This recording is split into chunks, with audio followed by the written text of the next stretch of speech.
Voilà tout le monde, bon ce soir je vous retrouve, oui ce soir, pour une vidéo encore face cam. Alors j'ai tenté l'extérieur, tout simplement parce qu'il déjà il fait très chaud à l'intérieur, je trouvais qu'il faisait bon à l'extérieur, il y avait une belle luminosité, une magnifique pleine lune. Alors les voisins sont dehors, un peu sur les balcons, les terrasses, je vous demande un petit peu de clémence, mais vous allez voir, je pense que ce sera un petit peu plus agréable, et pour vous, et pour moi. Le sujet d'aujourd'hui, alors les vacances, oui, le beau temps. Pour ceux qui ont la chance de partir en vacances, lorsque je pars en vacances, est-ce que je pars en vacances avec mes bébés? Malheureusement non. Néanmoins j'ai envie... Oh, on se décale un petit peu, excuse-moi. Néanmoins j'ai envie qu'ils se sentent bien, qu'ils soient bien, qu'ils se développent bien et que quelqu'un ou que l'on prenne soin d'eux. Alors je voulais simplement vous donner des petites techniques que j'ai, des techniques pas chères, qui sont assez efficaces. Alors si vous partez 6 mois, oubliez d'entrer ces astuces. Mais sinon, continuez à regarder et je pense que vraiment ça pourrait vous aider.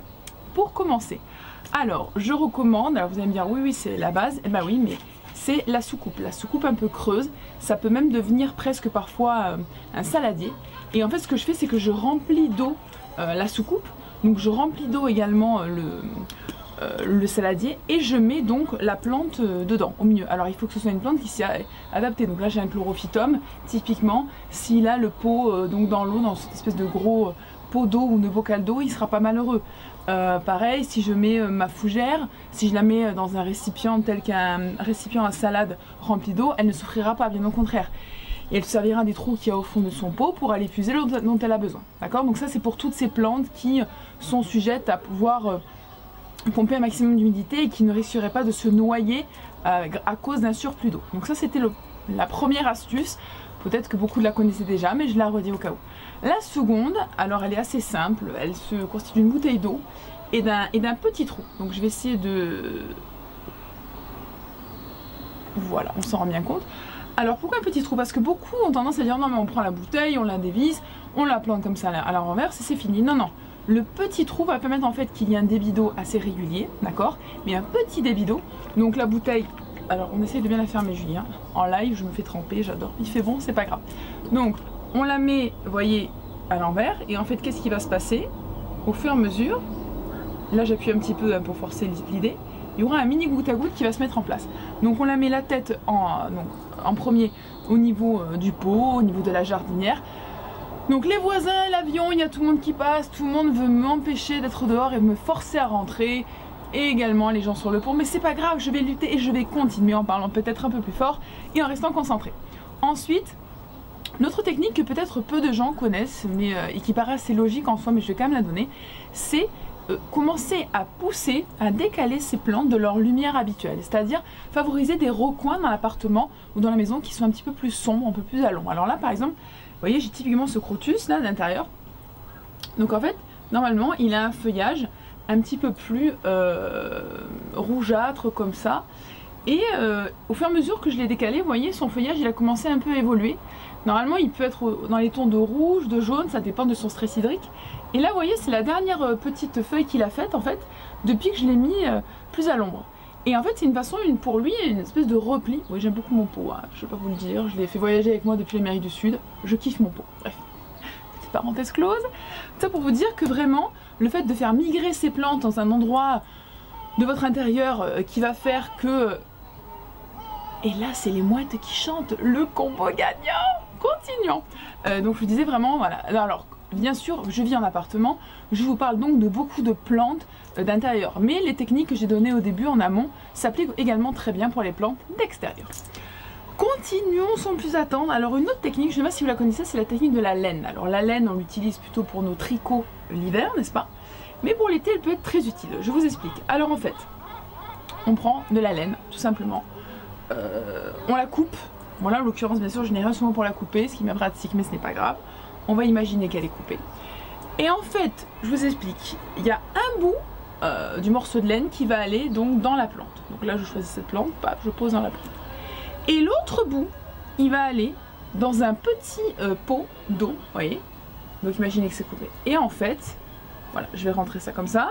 Après, je coupe. Bon, ça me perturbe, mais imaginez que c'est coupé, d'accord, c'est coupé. Et en fait, si vous voulez, ça peut marcher avec une corde, avec une ficelle, il faut qu'elle soit un peu épaisse et poreuse, vous voyez. Et bien l'eau va automatiquement monter le long du lien, tic, tic, tic, tic, tic, et se diriger délicatement vers la plante.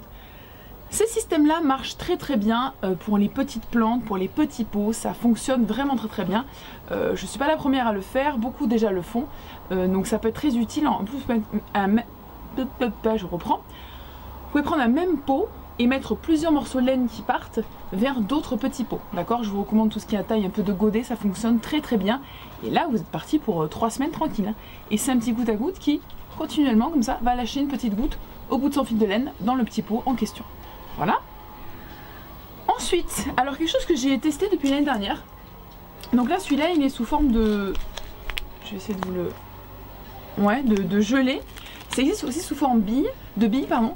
Donc en fait, c'est de l'eau gélifiée. Donc l'eau gélifiée, qu'est-ce que c'est? En fait, c'est de l'eau, justement, comme son nom l'indique, qui a été structurée de façon un petit peu plus solide. Et donc que l'on va mettre au pied de la plante, au niveau de la terre. Ça existe aussi sous forme de billes, je vous le dis. Et il y a une libération lente de l'eau contenue donc, dans cette matière un peu gélifiée qui va permettre d'hydrater la plante au fur et à mesure des jours. Donc là, pour vous donner une idée, donc là, par exemple, cet hydrogel, ça fait 3 fois que j'utilise, il faut légèrement un peu l'enterrer. Vous voyez, il faut que le boudin il soit mis à la surface, mis dans la terre. Ça fonctionne très bien. Et en général, alors eux, qu'est-ce qu'ils disent? Ils disent que ça peut nous laisser tranquille pendant 3 semaines. Bon, moi, je tente pas quand même la chose jusqu'à 15 jours, mais c'est déjà vraiment pas mal. Et enfin, ma dernière astuce, et où on arrive déjà à la fin, c'est ça, ça et ça. Tout simplement, c'est les voisins, ou en tout cas une amie ou quelqu'un de votre famille qui va pouvoir venir passer s'occuper de vos plantes. Alors moi, je vous conseille des petits post-it, voilà, que vous collez au fur et à mesure sur les pots de vos plantes. Après, vous prenez une grande feuille A4, ou que sais-je, vous recollez ces mêmes post-it et vous écrivez une fois par semaine, hein, 2 fois par semaine, ou les lundis, les mardis, etc. C'est assez ludique, c'est facile à faire et ça fonctionne très bien. Bon, ce qui est génial, c'est que j'aurais pas besoin de mettre de musique de fond après ma vidéo parce qu'il y en a déjà une présente. Oh d'accord, vive l'été, cocorico. Pardon, je dis cocorico parce qu'hier c'était 14 juillet, je sais pas, je suis inspirée. Laissez tomber. Et alors moi, pour ma part, moi j'ai mon petit code à moi parce que ça fait déjà plusieurs fois que j'utilise. Donc moi, vous voyez, je prends des espèces de petits cure-dents sur lesquels je mets des petites perles. Oui, c'est mon côté maniaco, graphico, artistico. Et en fait, donc celles qui ont la petite perle rouge et blanche, elles ont besoin d'être arrosées une fois par semaine, d'accord? Et je plante comme ça mes petits pics un petit peu partout dans mon appartement, parce que c'est vrai que même si j'utilise certaines des méthodes que je vous ai montrées précédemment, il est vrai que quand même, j'apprécie, ne serait-ce que pour checker que tout va bien, et dans l'appartement, et sur la terrasse, etc., j'apprécie que quelqu'un de confiance vienne. Dans tous les cas, sachez que ces petits tips, ces petites astuces peuvent vous aider à faire en sorte que vos plantes arrivent à passer l'été et que vos plantes arrivent à survivre sans vous. En tout cas, je vous souhaite de partir en vacances et si vous partez, je vous souhaite d'expérimenter ou je vous invite à expérimenter ce que je viens de vous proposer là et je vous assure ça fonctionne et n'hésitez pas à me donner vos astuces à vous aussi, vos retours sur ça, etc. En attendant la prochaine vidéo, je vous redemande s'il vous plaît, abonnez-vous, n'hésitez pas, il faut me soutenir, il y a plein de nouvelles vidéos qui arrivent, j'espère qu'elles vous plairont. N'hésitez pas aussi à liker la vidéo, ça me fait plaisir et ça me montre que je vous sers un peu à quelque chose et que je vous apprends des choses. Winnie Blum, ne t'y mets pas non plus, là on va pas s'en sortir. Je finis vite avant que la musique augmente, avant que mon chien se mette à aboyer, que des mouettes se remettent à passer et qu'il y ait un bouchon sur le pont juste en face. Bref, je vais essayer de vous filmer un petit peu la pleine lune pour terminer cette vidéo. Et en attendant la prochaine, je vous dis hasta luego.